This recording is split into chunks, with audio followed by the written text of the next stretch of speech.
Well, you We guys, got, it's 8:03, and I'm not in a position to say much tonight. I am the one of the two pastors. I am the less technologically gifted pastor of the two at Caw Prairie Community Church, and my colleague Chris is there, um, and he's going to be kind of our behind the wizard behind the curtain kind of thing.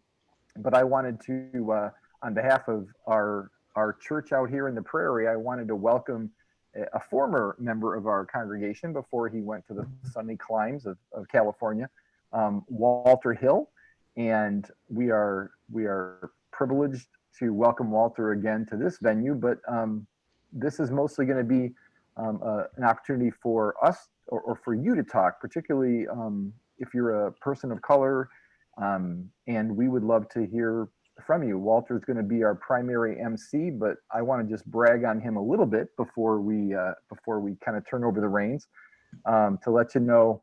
And I don't know if we have a slide of this, but Walter is a father of three, and at least one of them is here, and a father of three, a grandfather of four. He was involved in youth ministry in the early days of Willow Creek Community Church. He has founded a nonprofit business called SEBA, dedicated to making better neighborhoods. I know him best as a leadership trainer, a high school youth mentor. In my case, he sends amazing leadership texts early every morning, and I wake up to challenging texts from all sorts of wise sources around the world. And some of you apparently are professional colleagues with him at Oracle Corporation, and I wanted you to have his email in case you had further questions for Walter. He's been a blessing to our church, and I know a blessing to many of you. And Walter, I guess I'll pass the conch over to you, and um, tell us more about how this ought to run tonight. okay, thanks. And I don't know if there'll be other people joining, so if you have the little chat in your chat box, it tells you like some of the housekeeping and ground rules that we try to have. So we all don't speak at the same time, but maybe have our mics muted. And one of those things is just to be able to, if you have, and I'll list out some questions, and if you want to respond, you can respond. If you want to chat, you can type it in the chat and we'll see it. But if you want to respond with an answer, or you might have a question, you can really do that anytime through the chatter, or you can use your raise your hand feature in the program. And I hope everyone knows where that is if you really want to speak up.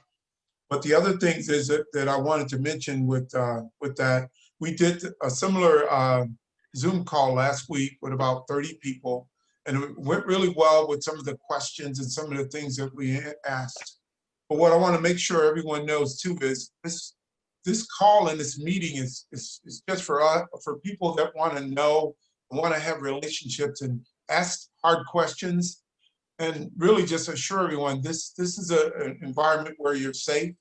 There's no bad question or no stupid question and answer. We only know what we know, but we all have one thing in common, is that we want to love and be loved and be understood. And starting out that way, that's probably the best way to put that. So I hope everyone feels comfortable to engage and ask questions and know a little bit more. I know we're going to have some kids that are going to come on, like my son, both my sons and my daughter, and maybe my grandkids, but I'll wait and see. But they're supposed to join the call too, so we have some people that will join a little later. So with that in mind, I'm not sure the number. Chris, you can remove that slide right now. Okay. So I got a number of 27 on there right now. And Fred is joined too now. Hi, Fred, how you doing? Hey. Okay, and William's on now, and William Jr. is always joining with him. So, and hopefully Devin will be on in a minute. Devin is my youngest son.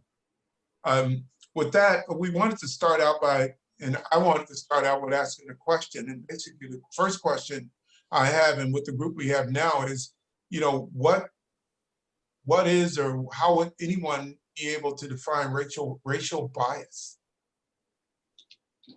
And that's a question I ask openly. Anybody wants to tell me what they think that is, and then we can go a little deeper after we define it, if you don't mind. I'm sorry, raise my hand. You're there. Hi. I think it's oh great. I'm sorry. I just it's singling people out based on their race. It's you know, it's yeah, Okay, it's just singling them out according to their race or yeah, that's it. okay. Thanks, Linda. No, that's good. And you know, part of what we wanted to do, if you have, we're going to go through a part where we're going to tell experiences and share. We're going to try to keep those to 2 to 3 minutes, so everyone, if they want to speak, they have a chance to do that. Does anybody else have any, you know, any how they define it? Do you see it any differently? Any ideas? James, you have one? My sister's pointing to you over your head. She's putting you on the spot. Your mic is off. How you doing there, William? Okay, can you hear me now? Yes, sir. Yeah, I got it unmuted. Got on mute somehow. I haven't used Zoom but 2 times so far. So, Yeah. well, as far as racial bias, I think it's the unconscious attitudes and stereotypes that we have about race. I really think it's more unconscious, for sure. Now, it can be conscious too. It is, we're actually aware of it, but there's that whole realm of unconscious attitudes and bias and stereotypes. Your attitudes and it's an attitude and a way of seeing a race based on our experiences of what we've learned about that race, be it misinformation and or genuine information, but it comes together with an unconscious attitude about a race. Thanks. Thanks, James. And you know, from my experience, and I always think it's like I was speaking to someone earlier today, sometimes we all have biases and we're looking at racial bias, but you know, women could have a bias. You know, someone could stereotype a woman and be biased towards them just the way they look and think they're a certain way, and not to let them have the same kind of advantages as another person. So we all have biases everywhere in there. So, you know, with that in mind, I'd like to just try to get a little bit of an idea of anyone had an experience, be it corporate or be it in their life where they have experienced biases, racial biases.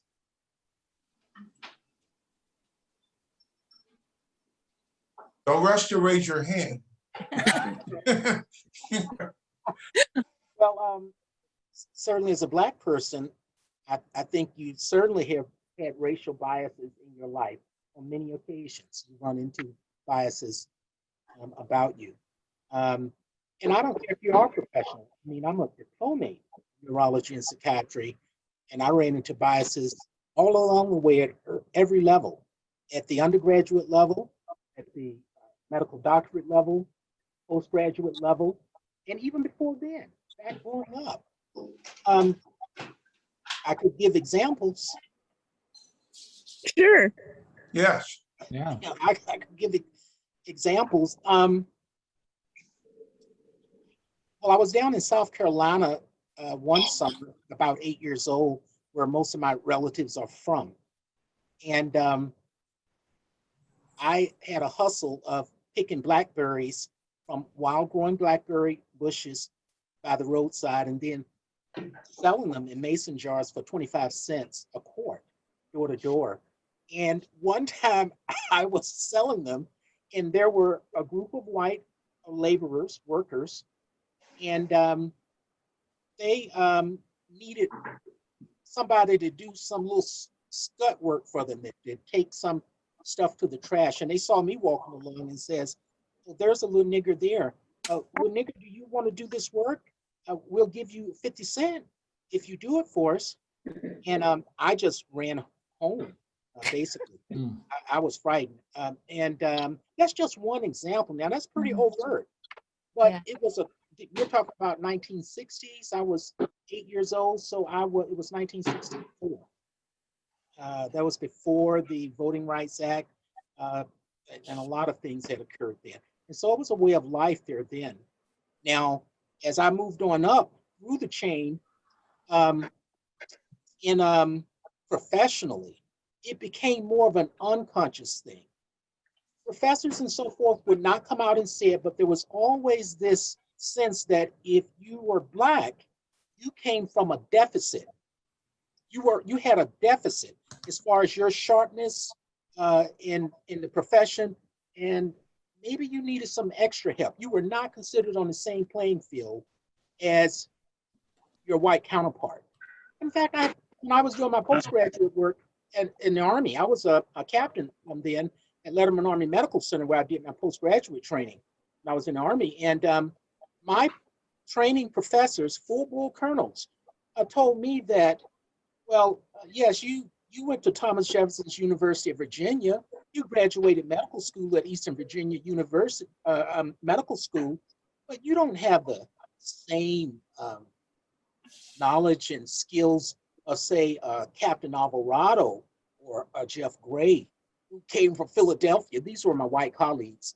But I was just shocked by that. Why would he just say that? And there's been other examples like that. I don't hold the floor, though. Maybe other people have some ideas of things.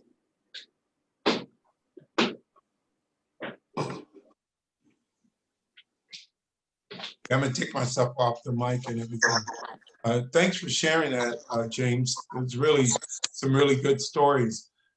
You know, I think I should open this up to maybe some of the other people from Cobb area or wherever that might have some questions. Just a general question that I might not have thought of on my list of questions, if you want to be able to do that. Does anybody have any questions of me or several people on here?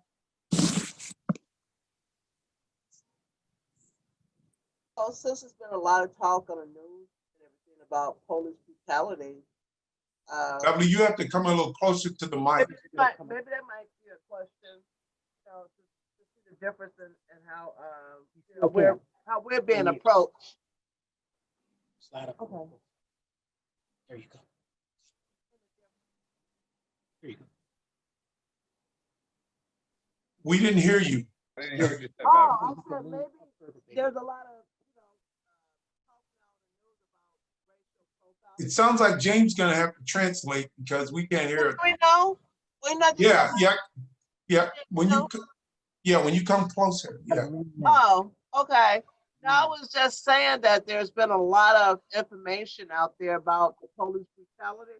And I know all policemen are not bad, but if you are a Black person, you probably have ran at least one time or with a situation. And even myself as being a Black woman have had situations. Yeah, I'm curious if you got, I had an experience, Dan, I told you about this. I was driving home the other night after picking up dinner, and apparently I didn't come to a complete stop at a light. And anyway, I got pulled over, and I messed up. I could not have done more wrong in being pulled over than I did. I was so nervous. I didn't pull over in the right spot. And when I got my wallet out, I handed him my credit card instead of my license. I mean, But you seem like a guilty person. yeah, exactly. And I even got to the end of it. And my name is Chris Miller, which is a super common name, especially in this part of the country. And he came back to the car and told me there was actually a warrant out for me in KC Mill. It was for something minor, but there was this warrant. Now, thankfully, I looked it up in the end. There wasn't. But even after all of that messing up, he just sent me off. There wasn't even a written warning. He just told me to be better next time. So And did he have you to get out of your car and search your car? no. And I could not help but to think as I drove away from that, how much privilege there was in that moment, that I had screwed that up as much as I could screw that up. And I still got off without even a piece of paper. And I have to wonder to my, friends of color on here, how different is that experience? What do you expect when you're in that moment? I had a young nephew, just to give you this story, that graduated out of high school, was taking some college classes, and landed a part-time job with UPS. The same officer would stop him every night to search, literally tear his seats out, and search his car. So this last time they did, after about 5 or 6 It was times, Vaughn. yeah, it was Bud. They saw a Minneapolis. tattoo he had on his arm, and they said that he was a person that they were looking for that had went AWOL, that was in the service. Now he had shown them all his identification. So anyway, they ended up taking him in, booking him, fingerprinting him, and everything. So he actually had to miss a day from work in jail, and they had the wrong person. Ah. But he had to come up with something, you know, after not finding anything. It's like, okay, we're just gonna really mess your night up now. We're gonna take you to jail because you got a tattoo that looks like a person that went AWOL.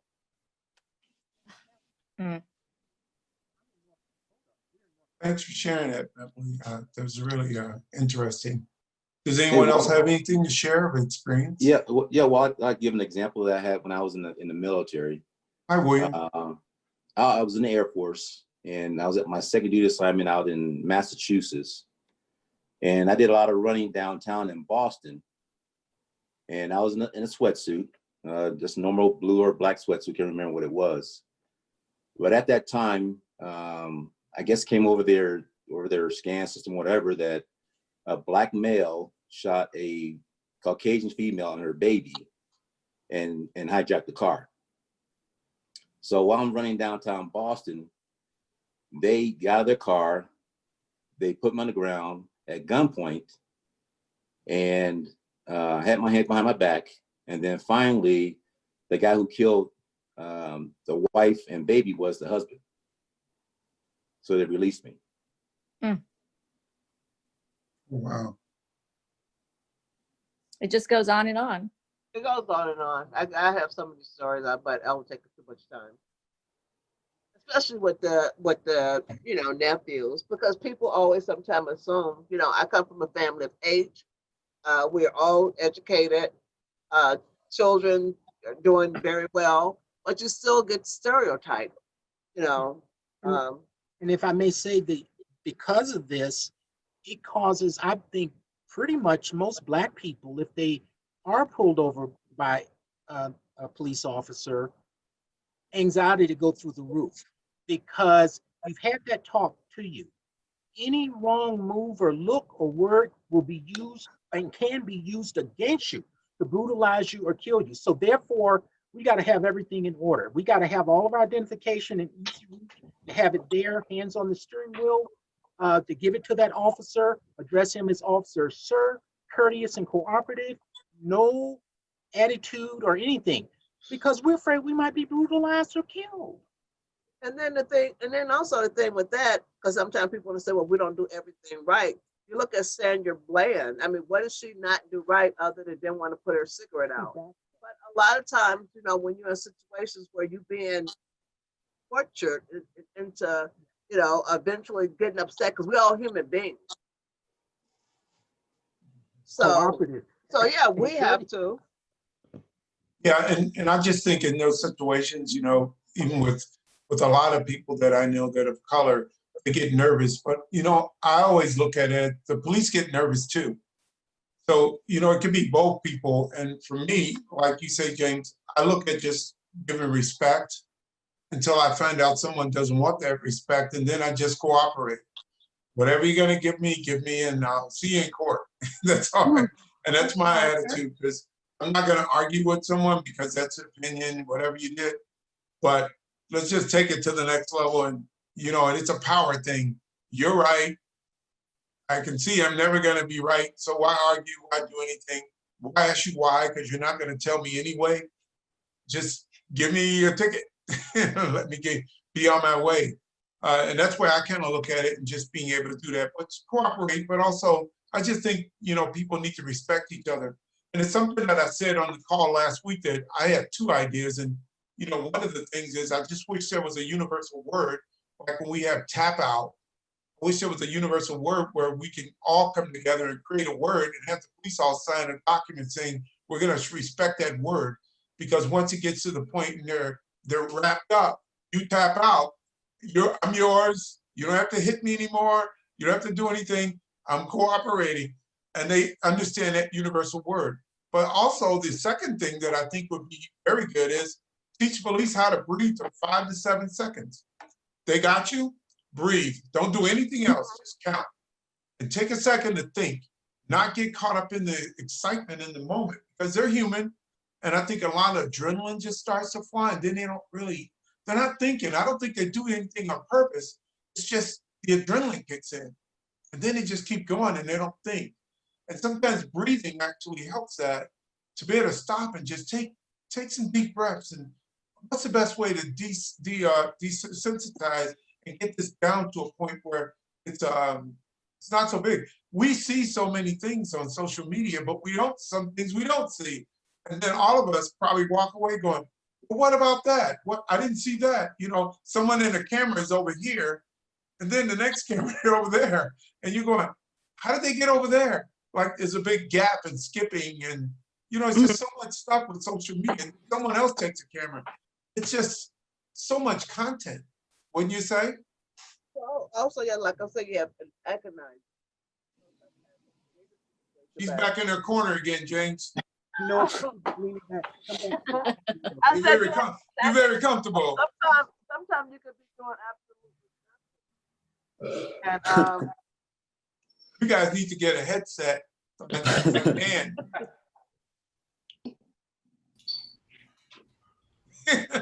Remember, this is their second time on Zoom.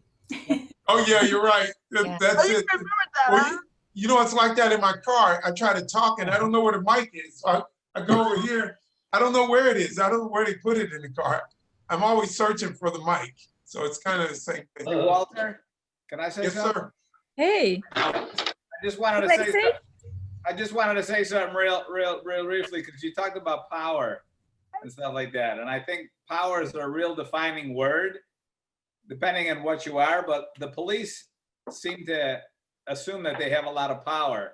And, you know, before all the cameras and all the cell phones and all of that other monitoring, they had an extreme amount of power. Now it's less, but yet you find people shutting those cameras off or trying not to record. So I think if the cops and the police could learn to lessen the power and have more communication with the people that they're dealing with, I think that fear and that stereotype would all kind of go away a little bit. And I understand that they're fearful for their life, depending on what they're dealing with. But I think some of them take the power to the extreme, and that causes all these problems. So that's what I think. I agree with the statement about power. And like the whole thing is with power is like you really can't do anything to defend yourself against police. You know, if you touch them, you're offending a police officer and you're taken to jail.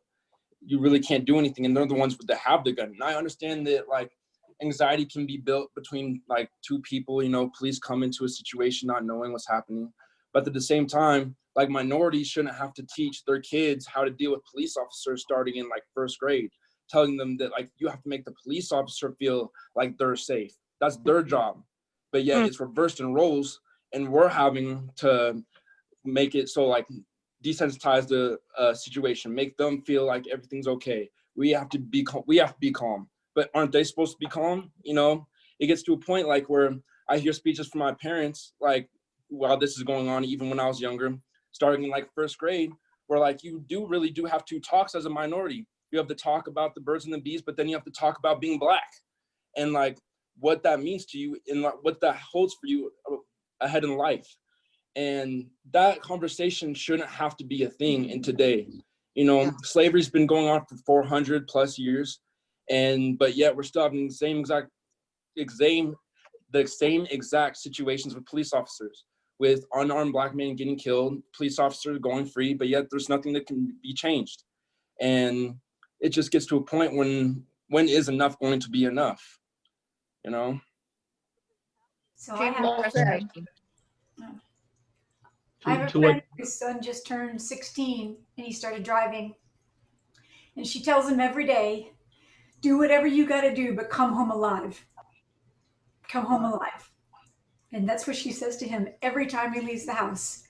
Yeah. Come back alive. Just come home. And it's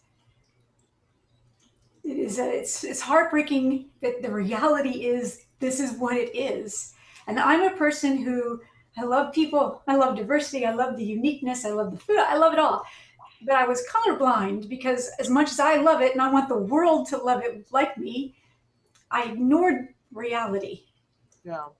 I ignored the truth, and I wanted to pretend everything was fine. And when something happened, I wanted to believe that there was a reason why it was happening.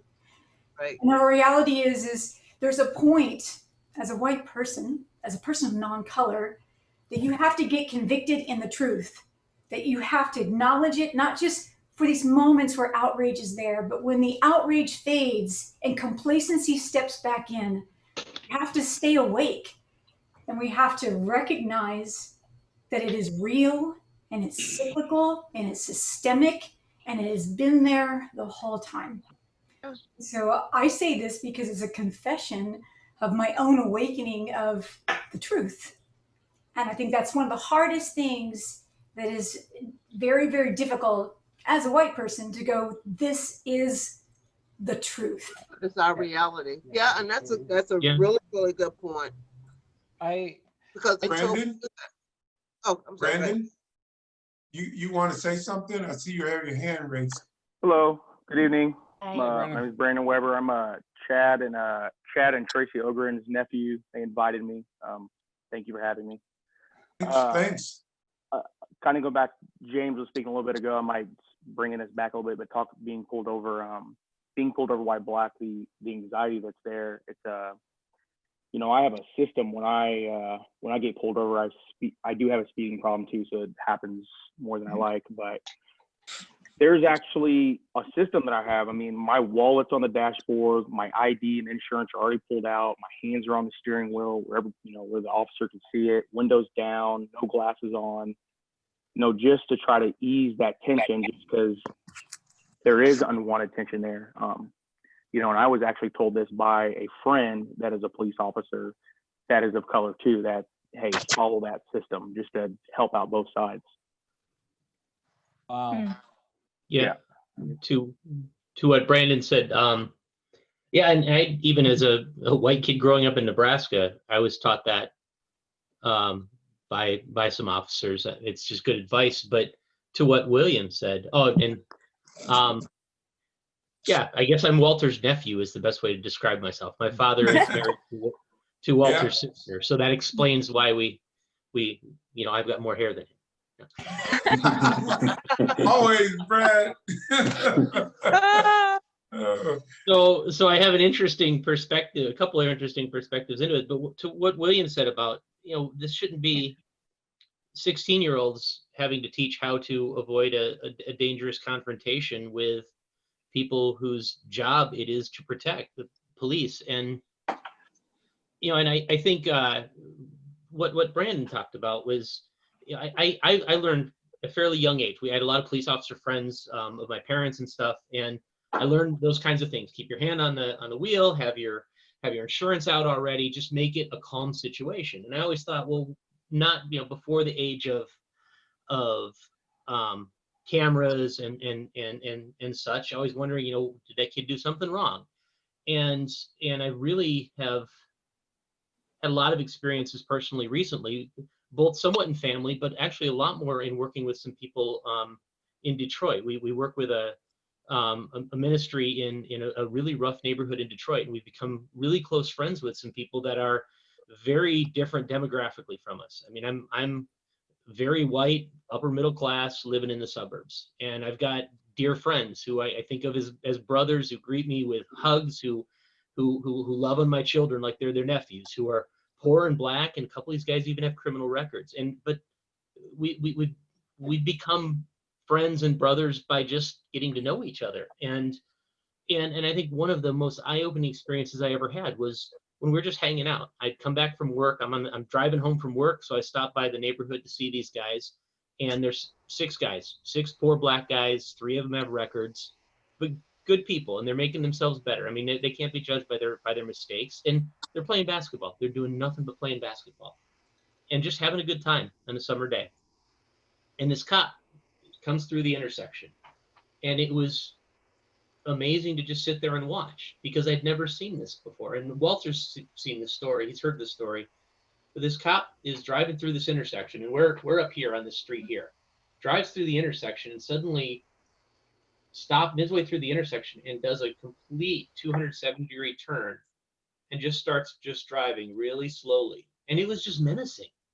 And these guys weren't doing anything but playing basketball in the street. And the cop couldn't see me because I'm just sitting, I'm sitting on the ground, I'm sitting on a chair, and I'm sitting chatting with one of the guys. You know, it's two sets of guys playing 2-on-2, and the other two guys are waiting to tag in. And here's the lily white German guy, dressed like he just came from his business job. And cop doesn't see him, and these guys all stopped. And they froze and they moved out of the way. They did everything right. They did everything right. And this cop just sat there and just kept crawling. And it was just a menacing thing. And you could just feel the tension. These guys hadn't done anything other than play basketball. And I finally thought, okay, this is what these guys talk about. This is what they've said. It's more real than I appreciated. And so I got up thinking, all right, you know, maybe there's something going on. You know, maybe he knows my one buddy who's had some trouble in the past, but he's not doing anything wrong today. So I just stood up. The moment I stood up, I was like kryptonite to Superman. That cop, I stood up, he saw, oh, there's a white guy here. And he didn't even stop to say anything. He just put that car in reverse. He reversed all the way back 100 feet in the intersection. And then he just kept right on going. He wouldn't even talk to me. He wouldn't even let me have his number. And I thought, guys, you know, anybody who has kind of some doubt in their head that, you know, oh, you know, William's a good kid or Brandon's a good guy, but gosh, I wonder if he could have done something differently when he told me this story. It's an eye-opening experience to realize this, and this was normal to these guys. They were laughing about it, and one of them even looked around and said, what just happened? And the one guy realized what had happened because he was sitting over my shoulder, and he realized, oh, Brad got up and the cop saw there was a white guy there.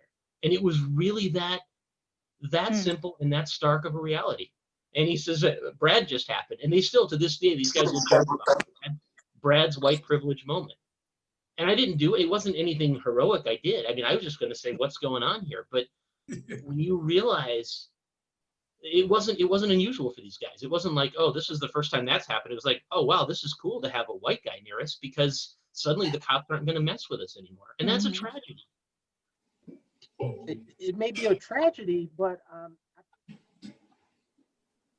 when our white brothers and sisters, I can't hear you. Go ahead, James. I think you just have a bad mic. Maybe I do. Yeah, there you go. Now we can hear you, Don't James. move. Oh yeah. How about now? Yeah. Yeah, good. Okay, great. We just had the volume down. Remember, this is my second time on Zoom. But Yeah. I think what you're saying is tragic. But Oh, you, Walter, mute yourself when he's talking. That's what's going on. Oh, you think it's that? Okay, I'll mute myself. I put it to 60 out of 100. Can you hear me? Yep. Okay. I was just saying, when the white brothers and sisters stand up in support of blacks who are being shaken down like this, you see what a big difference it makes. And you're seeing a lot of that right now with the protests that are going on in the street. There are tons of white brothers and sisters that are out there marching with brothers and sisters. And it makes a big, big difference. So your example just is further proof of that. I can agree to that. I was up 2 days ago protesting in Boulder, and like Boulder, what it is it's like predominantly like white.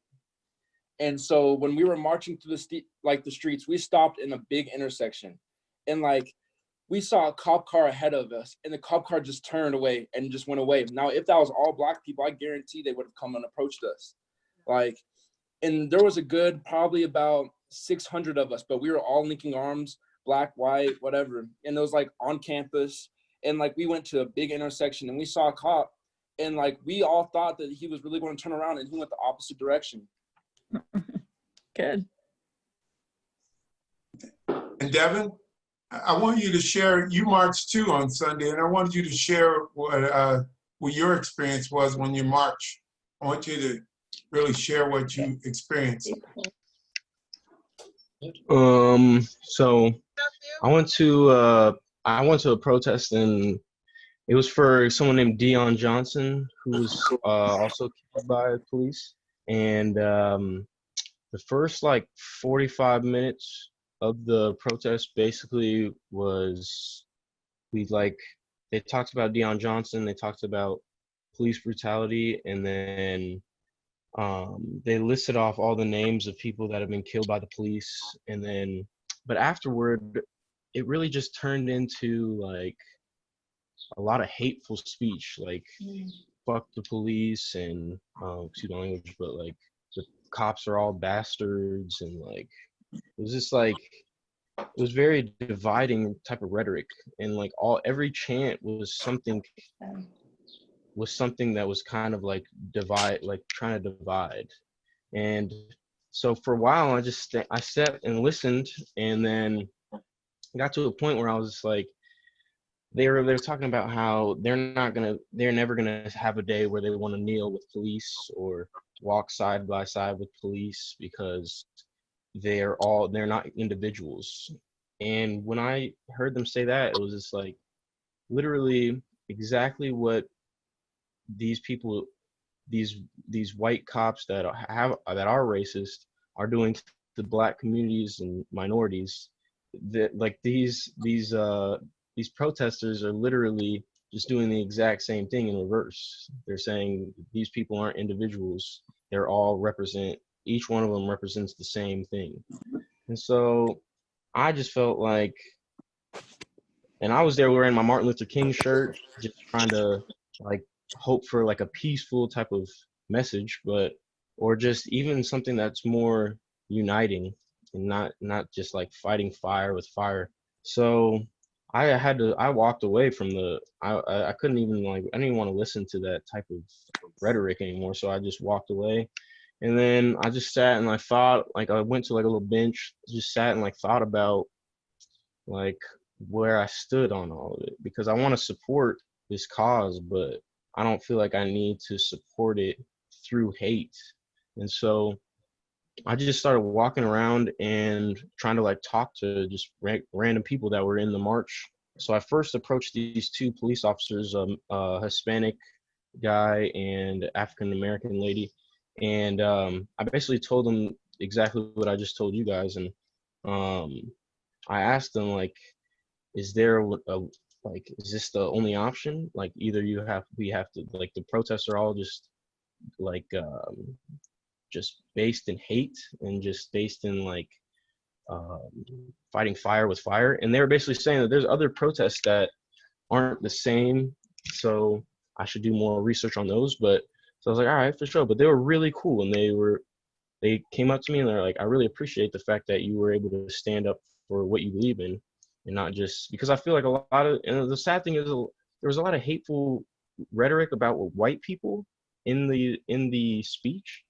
But I feel like most of the people there in the protest were white. So it was just weird seeing how emotional even the white people were getting in support of these like this hateful rhetoric. And I'm just thinking like, look at all these people that are here to show that they are supporting, you know what I'm saying? I don't know. And it just made me feel like it was like groupthink, where it was like now all these people are feeling like, oh, they feel guilty and like they have to stand with this. And so I went and found some two white police officers on their motorcycles, and I like explained the exact same situation. I told them I just want to give people a different perspective and not make people think all cops are the same. Like police officers are individuals. I grew up next door to a police officer until I was like 13. He was a great guy. And so I was like, would you guys be down to like make a video with me, and just so I could show people, like, you know what I'm saying? Don't just judge somebody based off of their job or like the system. You have to actually get to know somebody to actually say, all right, this is a bad person, or I don't support this person. And so I try to make a video with these guys, and like they looked at each other. I was like, is that all right with you guys? And they looked at each other like, I mean, we will sit here, like we will stand, we don't mind. And so like I put the video up, and I was like, hey, I just want you guys to know that I love and appreciate you guys, and I don't think all cops are bad. but I just want to spread like love and positivity to people. And then they literally just were just like, they didn't care about supporting that type of message. So it's like it's disheartening because it's like there's it's definitely present. You know what I'm saying? There's cops that want to stay divided. You know what I'm saying? But it's like, and then I went up to a couple other guys. I was like, all right, well that's not exactly what I expected, but I'm not gonna let it get me down. So I went up to this guy who's from Louisiana, black guy. His wife is white, son is light skinned. And I asked him, I was like, what do you think about all the hateful type of rhetoric that they're using against like just grouping all these people as just one, like having the same ideology? And he was basically like, well, from my experience growing up in Louisiana, I think it's 100% right. And he was basically telling me that sometimes you got to fight fire with fire. And then when I told him, I was like, but look at Martin Luther King, like look at the way he did it. And like, I feel like, look at how much that it changed the world with the way he went about it. And like, especially it was interesting because he has he's in an interracial relationship. So, but then he was like, yeah, but he basically was saying that Martin Luther King was not as renowned or like appreciated until after he died, and that a lot of black people wanted him to not spread that message. But it's just like, I just look at the amount of change that I feel was correlated with Martin Luther King and the amount of change that was correlated with someone like Malcolm X, which they might have had the same intent in terms of creating equality, but the way you go about it is a lot of times like really important, like more important than your message. So I don't know. I came out of that with just not any clear perspective, but just kind of less clear on how to go about like the right way. So that's what happened. Thanks a lot, Deb. I just wanted to follow up with what you experienced, and when you told me you walked away and a helicopter was following you like 5 blocks to see if you were breaking away to go do some damage to some buildings, I thought it was pretty funny. And wow. You called me and told me that. I told you just sit down and stay still because they're watching you, you know. So I thought that was really a funny part of the story when you had the experience. But you know, I was really proud of you to go back and turn a negative into a positive, and you know, an opportunity to learn. Like I always say, and always ask that question: what's the opportunity? There's always an opportunity in every encounter. Because you know what, Devin, that could have been a little isolated incident for you. But if you watch a lot of things that's going on, even with the marches, you don't hear people saying we all hate all policemen.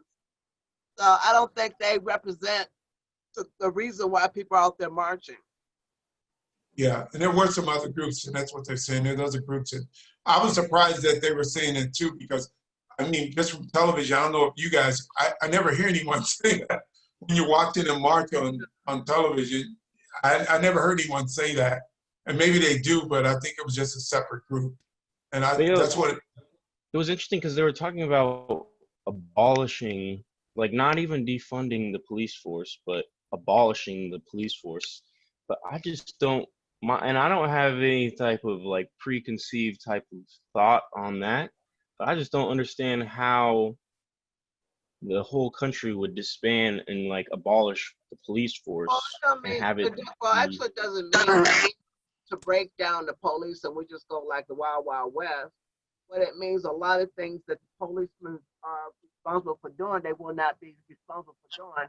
Like a lot of services when it comes to people that have mental issues, domestic issues, and putting more emphasis on the community to solve some of these problems in the more private sector. I guess just the word abolish just made me feel like it was just such a strong concept. Just completely, because when I think of the word abolish, I just think of like completely voiding that something, you know what I mean? But I'm not sure. That's just the way I took it, I guess. But. Yeah. So other point too. James, we can't hear you. Can you hear me now?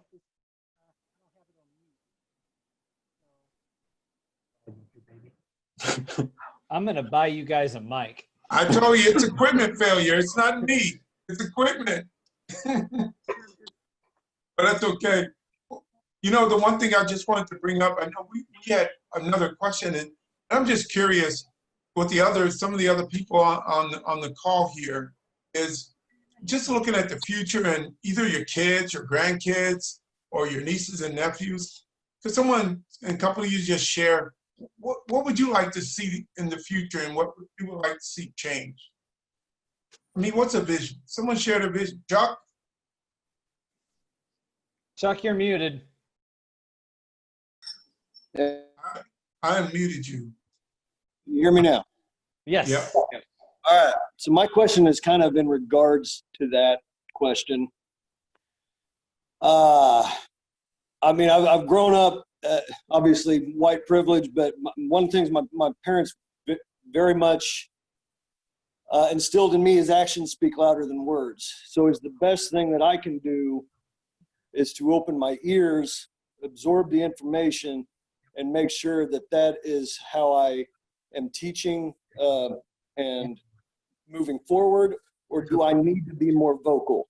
I guess that's kind of, I want the opinion from my African-American friends here which direction do you want to see more of? More ears and action or more vocalization? Can you hear me now, Walter? Yeah, I can hear you. Okay, Beverly had me hooked up to the Bluetooth, so I disconnected that. I had wanted to, this probably ties in with what he said, but going back to what Devin had said, certainly it's a misnomer that all the protesters are saying all policemen are bad and evil. I believe the majority of the protesters are against racist policemen who are doing the brutalizing and is doing the murdering. And we certainly do believe that it's best to have nonviolent protest. It certainly did gain a lot during the civil rights movement.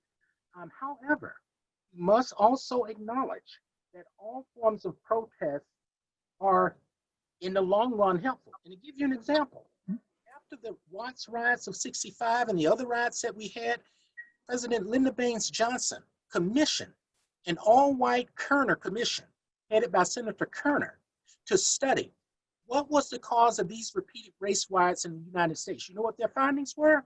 That the cause of the race riots were that we were going in two separate but unequal races, and that the riots would continue. And Dr. Martin Luther King himself said, riot is the language of the unheard. So it has been so that whenever the peaceful protest gets no results, inevitably more violent and more aggressive forms of protest happens, and then you get the civil rights legislation. Civil Rights Bill of 1964, Voting Rights Act of 1965, the feds going down to the South, putting people into schools, sending Ku Klux Klan to jail and so forth. So it's important that something be done with the peaceful protest that's going on. And if you were to ask me what is the one thing that could be done, if you took away the immunity that policemen have, then they could be prosecuted and get life when they take a life, or they could get some immunity again when they brutalize somebody. Like that 75-year-old man they took and knocked down up here in Buffalo, New York. A 75-year-old grandpa busted his head open. Well, they're immune. They won't do any time for that. Sure, he'll get a nice paycheck in a civil lawsuit, but we got to take away the immunity at the state and federal levels that the cops have for being able to commit crimes and get away with it. I guarantee you, if they start to go into the pen, they will stop these crimes. That will be a deterrent on them. And when you think about it, since they're trying to protect themselves, why should they not pay if they do crimes? Why do they need immunity? And so when we talk about the systemic racism, there are some things that need to be done. We need to break down this immunity that they have. We need to consider coming up with some citizen panels to try them, rather than let them be tried by a secret grand jury and then no charges being brought by their DA friend that they work with. We need to have some type of civilian authority authority to get involved and try them. Take away that police immunity, then they'll be held accountable. This stuff would stop quickly. When you have immunity, then you can operate with impunity. Thanks, James. Yeah, and back to Chuck, and Chuck's question, you know, does anybody else have any experience or any comments? Because I guess the question I was kind of getting to also, just like Chuck, what he asked is, you know, we're all parents, or we're all aunts, uncles, grandfathers. You know, what do you see the future? What things do you see in the future that, you know, besides the thing we talk about that needs to change, like with our kids? I mean, what do you say to your kids or your grandkids when they ask that question? Why? What's going on? Why is this going on? Anybody have an answer to that? I know an idea. That's a loaded question, Walt, because give you an example. This happened to my younger daughter the other day. She was at a swimming pool, and it's kind of an upscale swimming pool. But she was swimming with one of her friends, and this little kid, I can't say about maybe 5, 6 years old, and said, "You're poop."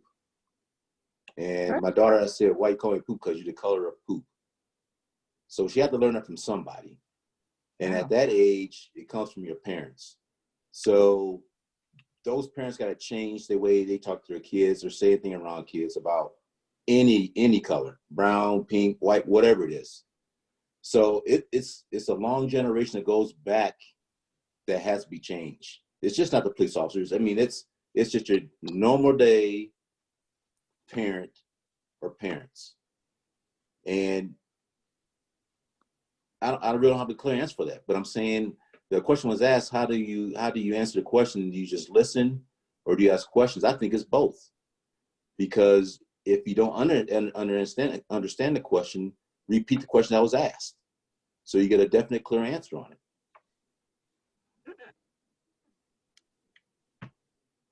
Thanks, William. Thanks for sharing. And, you know, I think on my list, we have definitely help, because, you know, talking about these things does give each of us a different perspective and understanding. And it's about communication. Sure. And being able to have empathy. So Walter, could I say something? Sure you can. Okay, there you are. I was talking to my sister today, and my family is from Virginia, as I am also, but I've been in California for a long time. And they are very angry with their Democratic governor right now because of the Confederate monuments that are being taken down. He's allowing them to be taken down and removed. And in Virginia, they feel like that their history is being taken down. It's being destroyed. And they actually, I guess, you know, are proud of their history. And my sister is, I think, trying to become more open and in her mindset in the middle of a group of people that she, in our family and in the neighborhood, that are very narrow-minded. And my cousin asked her, well, Sherry, how would you feel if we could have a female Black president? How would you feel about that? And so my sister asked me about that. And I said, well, being female, that would be good. The color of her skin really doesn't matter. She's still going to be the president, and nothing gets done in the country unless the Democrats and the Republicans work together and with the president. So the skin color doesn't have anything to do with how well you can be served by this person that's a president or your president. And I think that she's even trying to understand the whole concept of their history, which is not, you know, California history or any other state's history. The Southern history holds on to all of these symbols, and they think they're kind of sacred. And so right now they're going through great growing pains, or maybe, I don't know, anger pains, over seeing history being altered for them. It's pretty sad. Yeah, but it's not good history. So you're either going to be on the side of good or bad. To me, it would be the same way as with Jewish people. I'm pretty sure they would want to have statues of Hitler and people having a problem with them not being taken down. Yeah, and I just think that, and I was speaking earlier about the history, you know, when it comes to slavery, it's kind of like want to forget about that, but then you want to remember the people that did the slavery. They want to remember, which I don't completely understand from a historical standpoint, why you won't want to say that happened and kind of forget about it, but then you want to remember the people that did it. So it just doesn't make any sense to me. Bad things that happen, most people want to forget, but that was bad on both sides. So I just confuses me more why someone want to remember that or keep doing that. It's that blind eye I was talking about. You wish it were different. You feel bad about it, but it's over there. Mhm. You don't take away the glory of things because it's humanity. We don't want to remember bad things. We even look at our own past and remember good times. It's just what we are as humans. The challenge we face is acknowledgement. You know, people who are defending their history don't really know their history. And that's a good point. They don't know the history. If they did, they wouldn't be offended. I agree. I want to Everything you read in the history book doesn't Yeah, it is. It's just like when we say we want to defund the police. They're not looking into what that really means. Right. Most people are screaming because now you want to take away the police. And they're not taking it a step further to understand what that really means, because if they understood, then they would recognize they've overtaxed the police already. My neighbor falls down, he calls 911. The police come out to help him get off his floor because he's an older gentleman. Is that the role of the police to pick somebody off the floor? They have been stretched and taxed on so many levels, and defunding the police is just putting the funds to where it needs to be so they can do their job. But again, people hear the word, they hear the label, and they immediately scream about it without ever taking the next step to truly understand. They don't understand their history, they don't understand reform, and they don't understand what change means most of the time because they're so into their personal spaces that it's just about the injustice that might be upon them. I mean, our current country, people prey on fear. You're paying for other people. I'm taking away your guns. They never go beyond that. They just hear about what's being taken from them, and then they react to that. I want to kind of say something that kind of piggybacks on multiple conversations tonight.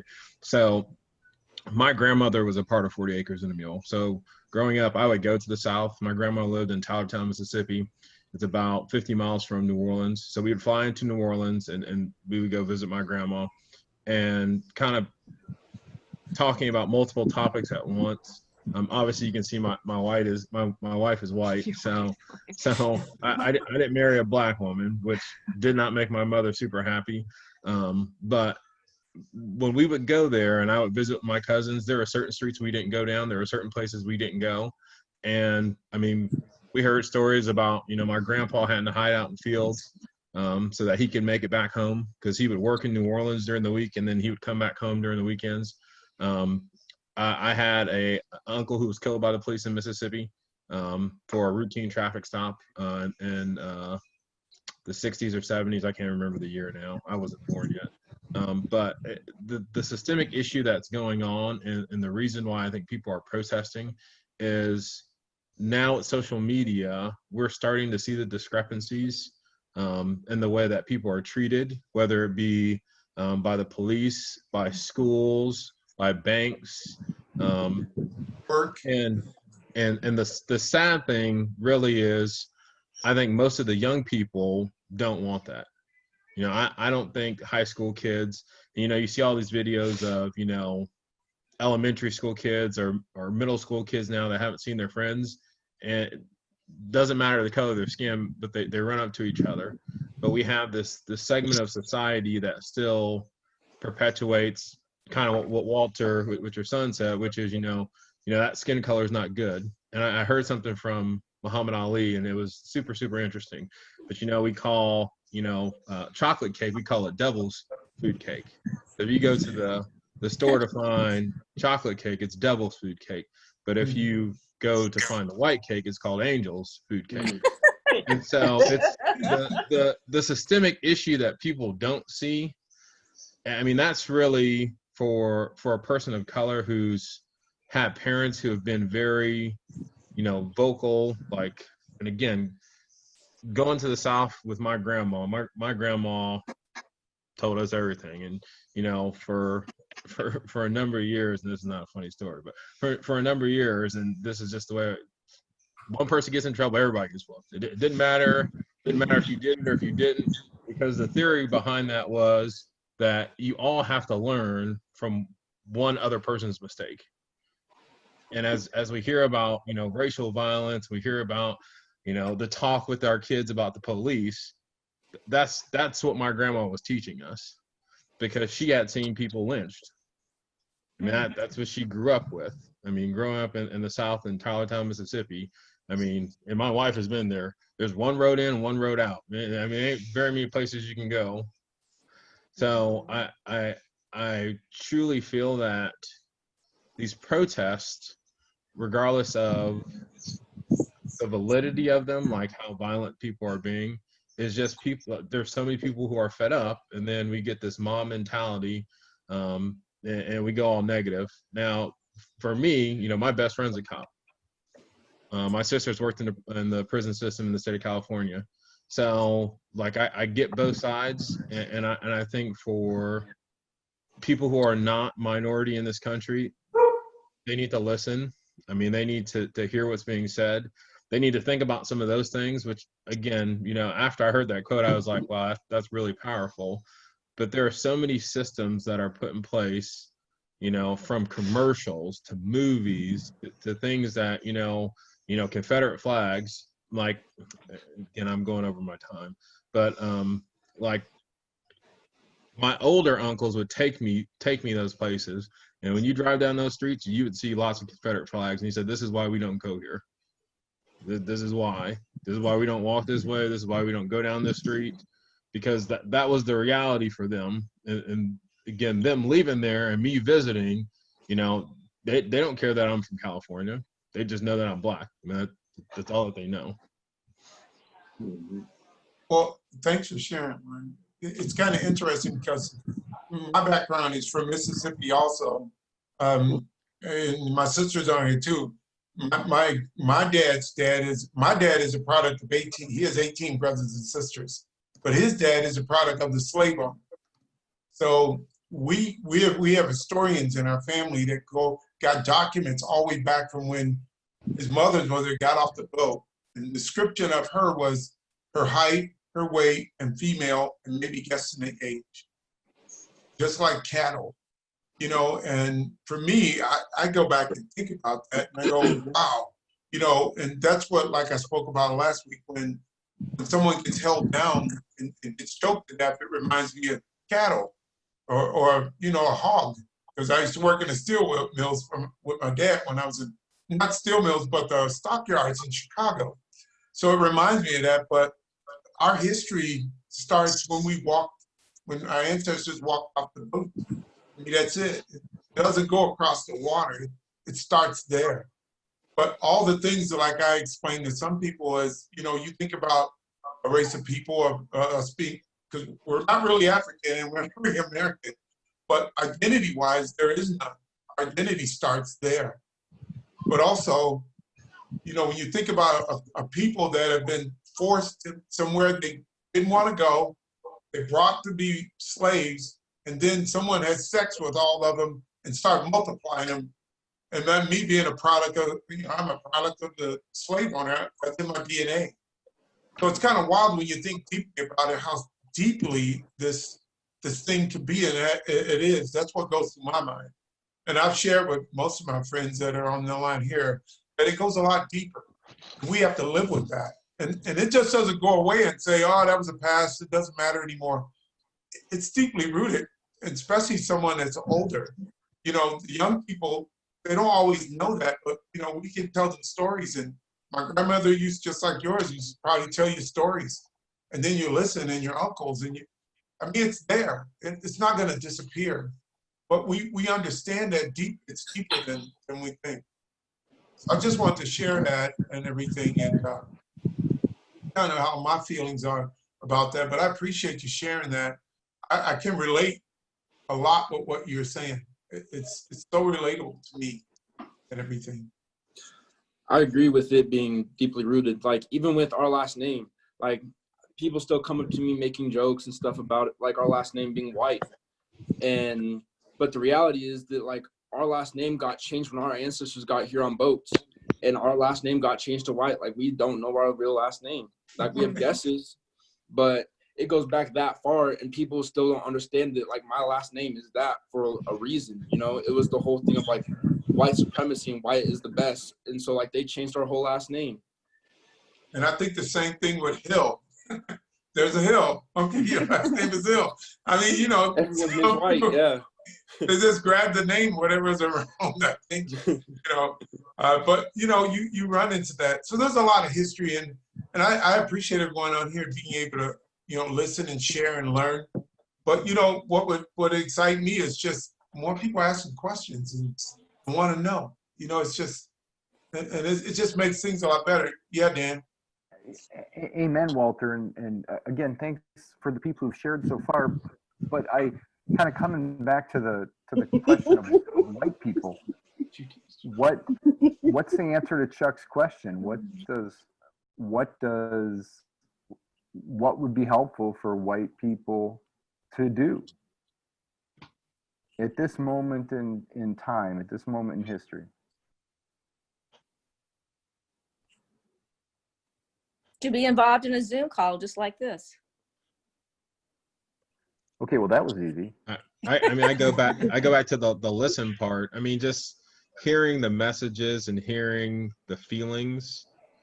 I think that's a big part of it, because I think a lot of people of minority descent don't ever feel like they're heard.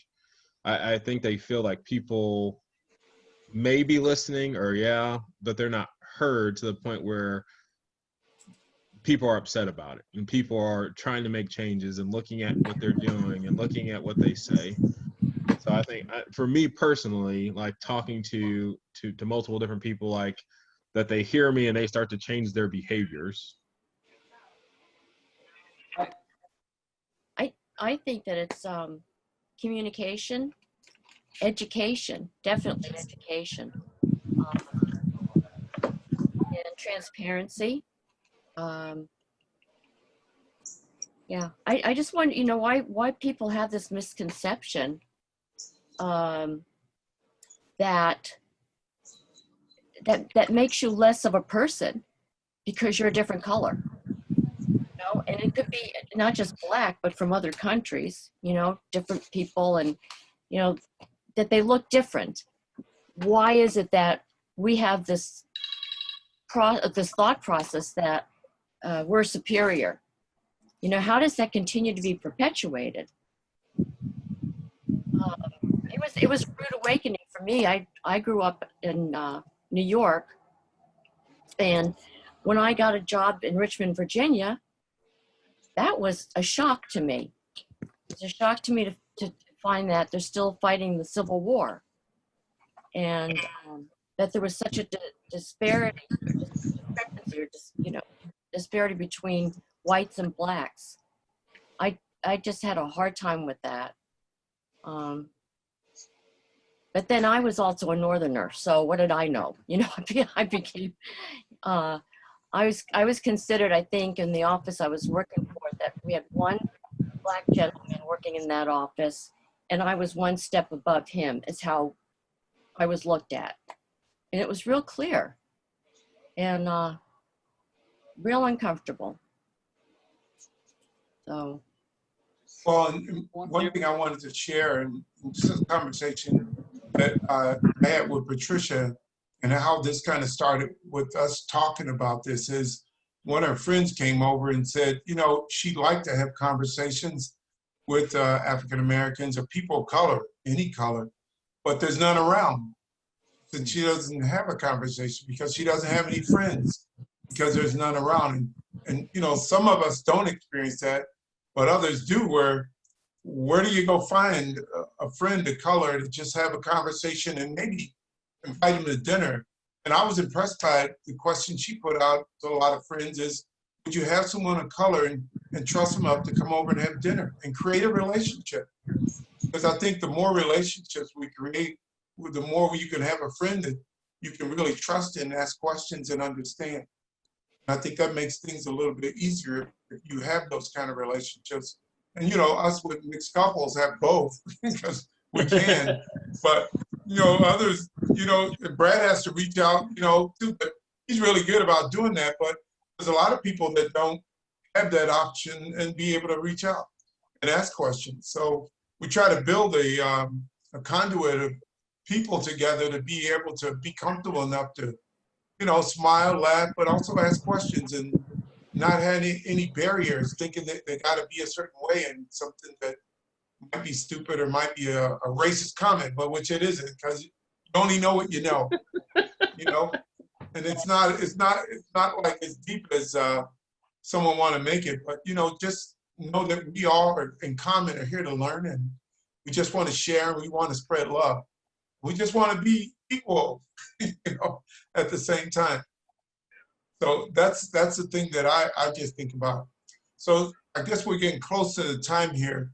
Does anyone have anything they'd like to discuss or a question? You, Fred? Walter? I would like to say, the question Sean asked, first of all, listen as well. Listen not only to any communication, but proper communication of what's going on with the black race or any kind of race, but with our race, what's going on with us that's been going on for years. Listen to the proper communication and learn, you know, from what you heard. And then just like what the police officer, the police chief in Minneapolis said, you know, if you see something's going wrong that's being done, if you don't do anything, you're complicit. You're part of the problem. Let's help each other out. And I say to you all, whether they're black, you know, hey, if we see something going on with the white person that's being wrong, say something. And we expect the same thing from our white people to come to us and help us out when you all see something going wrong with us. If we all could do that and help out with one another, I know it's kind of hard sometimes because you don't want to get involved, but you know, if you don't get involved, we're gonna continue to be part of the problem, and we never find anything going on. All right, that's what I want to say about that. The question you asked. True. Walter? Yeah. So it happened today. Bible app. If anybody subscribes to that, I get a daily reading on it. And it was very relevant. So this isn't my wisdom. I'm just stealing somebody else's. But it used the story of the Good Samaritan actually to speak to this. And they said 3 ways we can follow. I'm kind of shortening it, but 3 ways we can follow Samaritan's example and love our neighbors. And it was specifically around this. The first one was place yourself in someone's pain. Sharing someone's pain allows us to taste what God did for us when he came as a human to endure his cross. When we choose to experience what somebody else is going through, we can then show that person true compassion. The second one was sacrifice your plans and positions. The Samaritan invested his time, his money, and his resources into saving the hurting man, just as Jesus surrendered himself so that we could have abundant life. Sacrificial love costs us something, but the return is healing and forgiveness. And then the third one was take specific action.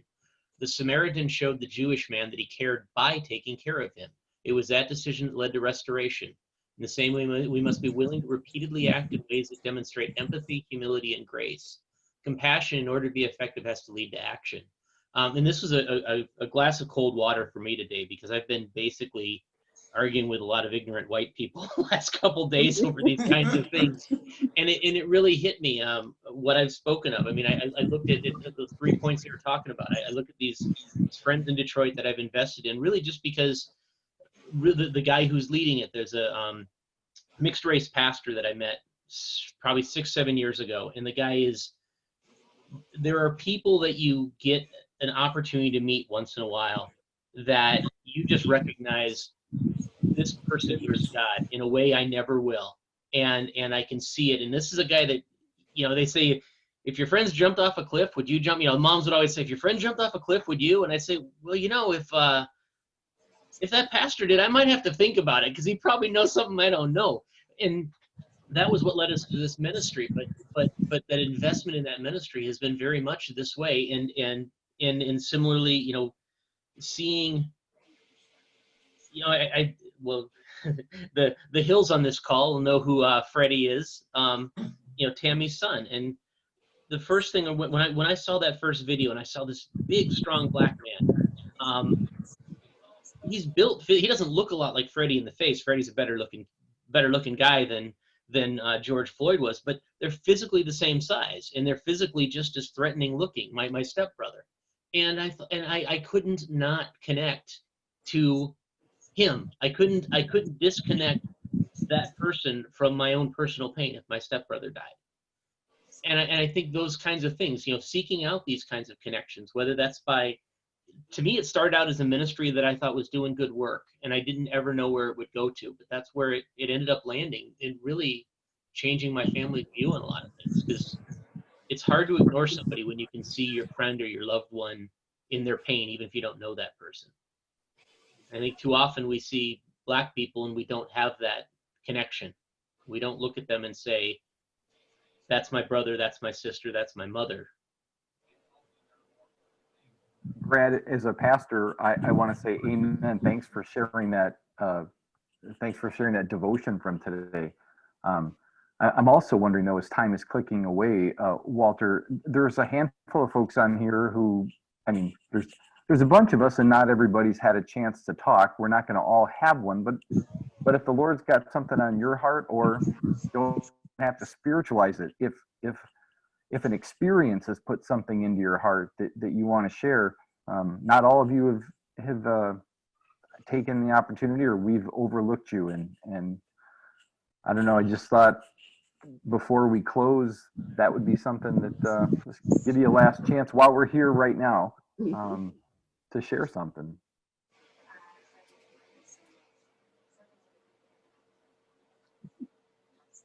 I'm going to share my quote today. Oh, 'cause wait. it's- I'm sorry. Lacey and Ken, your mic is off. Your mic is off. Ken was starting to talk, and it's still off. Your mic is still off. No, just.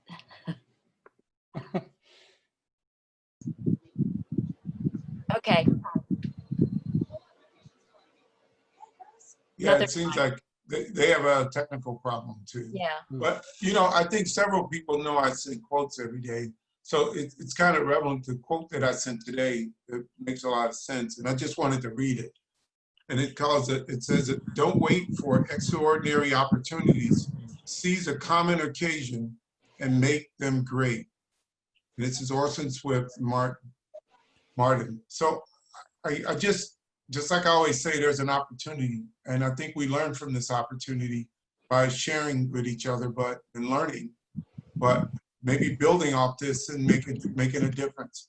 And it doesn't take a big thing to make a difference. It's the small things that change the world.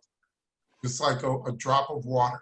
So that's what I would share, Dan, and just really don't think you don't have a chance to change things, because the opportunities are all in front of us all the time.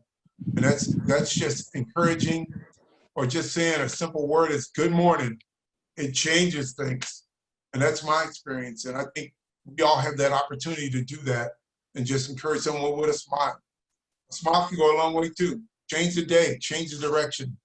And I've seen it happen. So that's kind of my closing thing. And I really appreciate everyone being here. And Dan, you probably want to close us a little bit of prayer and send us in a good night. You know I do. Just a couple of things in close. Number one is, for those of you that, and that's most of us here, you've not been part of this, what formerly was a pretty little Bible study, or it was a conversation called Theology on Tap. If you're under 21, pretend I didn't say that.